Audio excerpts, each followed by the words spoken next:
Hello, welcome back. This is Jeff Byers, and this is 8245, Module 9. We're working on creating a jumping forward animation with our character Boney.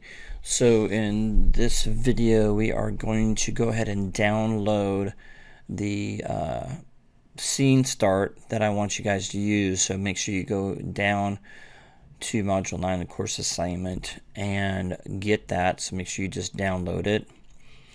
Once that downloads, I want you to place it into your hard drive or your wherever you're working from, whether it's the external hard drive or flash drive or your home computer. Put this into, it's a self-contained file, so you have to unzip it. And then you'll just go ahead and open it up into Maya here. Once you get it onto your desktop or wherever you're going to put it, just go to Set Project and find it wherever you put it. And I have mine right here called 8245 Module 9 Start. Just highlight it and then click Set, and then go to File and Open Scene. Click on the file. Now just remember that it is a MyASCII, so if you're going to save it, you have to make sure you move it down. So I'll show you what I'm talking about in just a moment here. Click on Don't Save, and then it will give you errors. Okay, and if you downloaded it correctly, it should come up with this image that I've already got all set up for you. Okay, what we want to do is we just want to make sure that our reference is there. If you don't see it, it should show up. You might want to hit the 6 key just to show textures. But the file should be in the source images folder. So if you don't see this, you can go into your front view, and I loaded it by just going to View, Image Plane, Import Image. And you can click on the image here and then import it and scale it up to match it with what I have here, and it should open just fine. Just hit the 6 key, it should be okay. And that's your start of your scene. There's not much else you need to do. Just remember there's a couple things. Just make sure when you go to select and you want to select all the controllers that you do that. And when you're keyframing, make sure your controllers are showing up properly.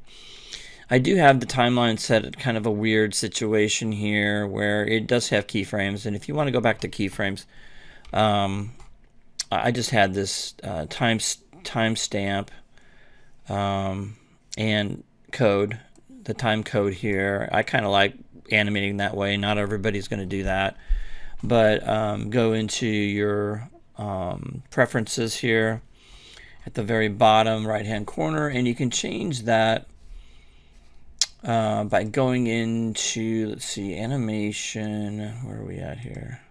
Nope, that's not it. Time slider. And let's see, where did I have that? Yeah, we've got time code on time marker and play range. Usually we just have it on frames, keyframes, and that's fine. I like to mess around with that one. I don't know why. I like the time code, but you can click on keyframes or just frames, and that's what you're used to doing. So I just want to make sure you can get that back. Okay, you can turn it to frames. Okay, it's under time slider. Click on save, and you're good to go. We do want to make sure we do a couple things. I did forget to do a couple things here, so make sure you're on keyframes, or you can leave it on here, whatever you want to do. And then you want to make sure that's placed at 24 keyframes per second. And then, of course, we've got our settings. I've got that set to feet, okay, so we can get more of a correct scale, and then animation. Now, I did not scale the character, so don't worry. Turn on auto key, of course, and then I would recommend, it's up to you whether you want to do weighted tangents or non-weighted. I like to do non-weighted. If I want to add weighted tangents later, I can. I'm just going to keep non-weighted. Okay. That's pretty much it with that, and make sure that you go and save it first, and then you can have everything back the way you wanted it. And of course, the first thing you're going to do is we are not going to animate with this. Okay, we're going to move the character like this. Okay, when you move the character. Okay, now know the feet are going to stay with it, right? And that's okay.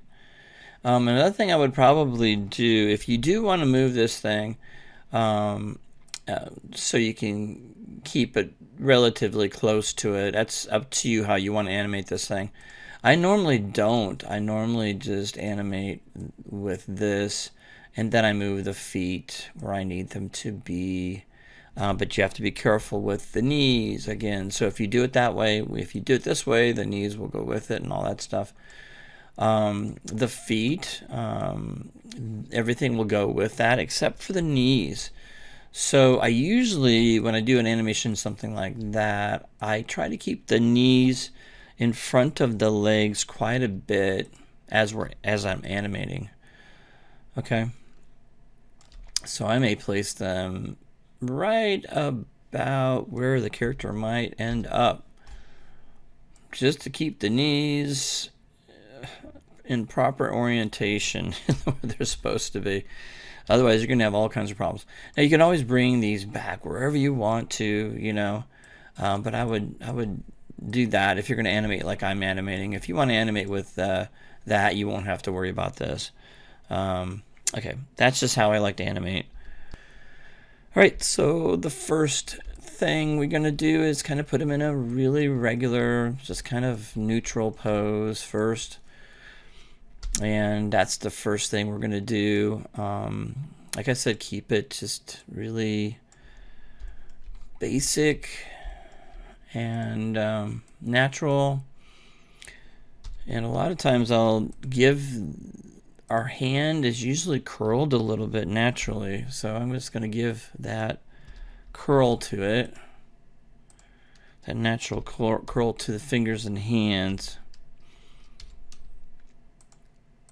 So just do that first. I'm going to do that with both hands.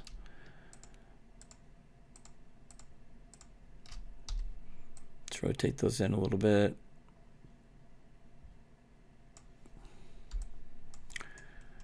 And do the same thing with this arm over here. Probably get it pretty close to the waist. I didn't realize how far that was apart there. And I like to bring it back a little bit. Our arms usually aren't like that. They're not perfectly straight, just kind of hanging. And the wrist usually hangs just a little bit like that. Again, you can pose it any way you like, but we do want to have a neutral pose. So standing and waving is probably not a good idea for somebody just going to start to jump. So keep that in mind as you're doing these basic changes in its hand. Just kind of get it set up for, and I got to be careful not to go through the body like that, so I have to kind of make some adjustments with that. But anyway, that's what we're gonna do. Get that nice neutral pose for the character. And again, we are too close to the body, so let me pull that back a little bit. There we go, like that.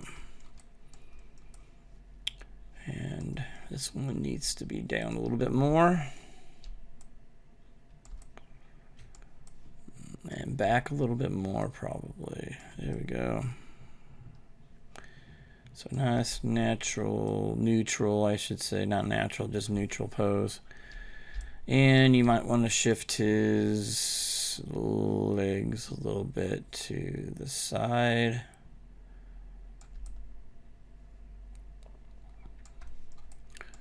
Maybe bring this foot out a little bit more. Bring his foot out a little bit to the side like that. Bring this foot out a little bit to the side.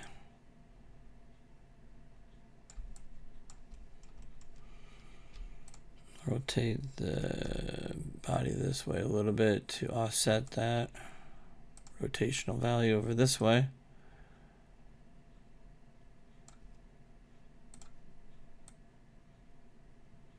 There you go. So offset the weight a little bit. Doesn't look too bad. All right. So in the next video, we'll start posing, doing the key poses of the character, and we'll go from there. I'm just double checking this over here. Yeah, that looks pretty good. All right, so we got our first pose. Kind of look at it, what's happening here with that. And you can see that we're off a little bit from this image, so we can bring that back a little bit. So I'm going to select the image and just bring it back to the character. I can bring the character forward. Maybe I'll just do that. Bring the character forward like that. There we go. It looks like the character is forward a little bit, which is interesting. So I'll give a little bit of that in there. There we go. Maybe move the rest of the character back.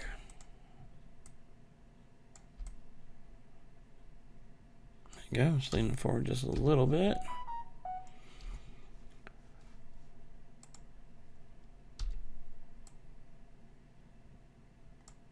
Okay, that looks pretty good. And we will come back to this and start keyframing and getting our timing down in the next video. All right, I'll see you then.